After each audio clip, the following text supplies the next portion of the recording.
Monsieur le Président, Monsieur le Secrétaire perpétuel, chers collègues, l'ouvrage qui fait l'objet de cette présentation est intitulé « La cellule bêta, responsable du diabète sucré » et fut récemment publié par les éditions EME dans la collection Proximité médicale, collection dirigée par le professeur Alain Devise.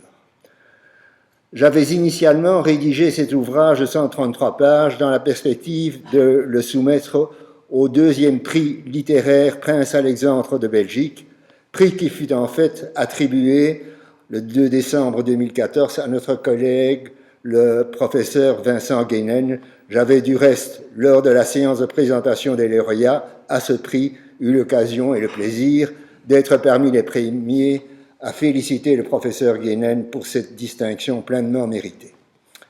L'objet principal du présent ouvrage est de présenter un essai de vulgarisation concernant le rôle des cellules pancréatiques productrices d'insuline et qualifiées de cellules bêta dans le diabète sucré. L'accent étant mis sur des travaux scientifiques de médecine expérimentale ayant contribué jusqu'à ce jour à élucider la participation de ces cellules productrices d'insuline dans la physiologie et la pathologie de l'homéostasie glucidique.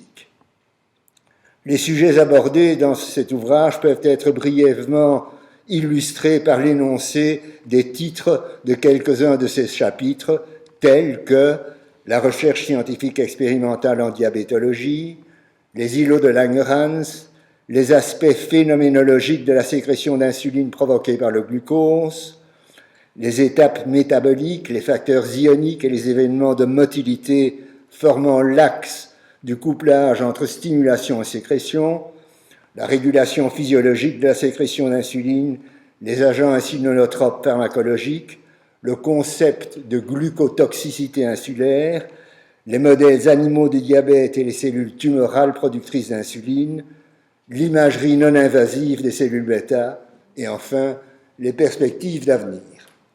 Il ne m'appartient certainement pas d'évoquer, s'il y en a, les aspects positifs de cet ouvrage. Par contre, je me sentirais parfaitement à l'aise pour en souligner les faiblesses et défauts.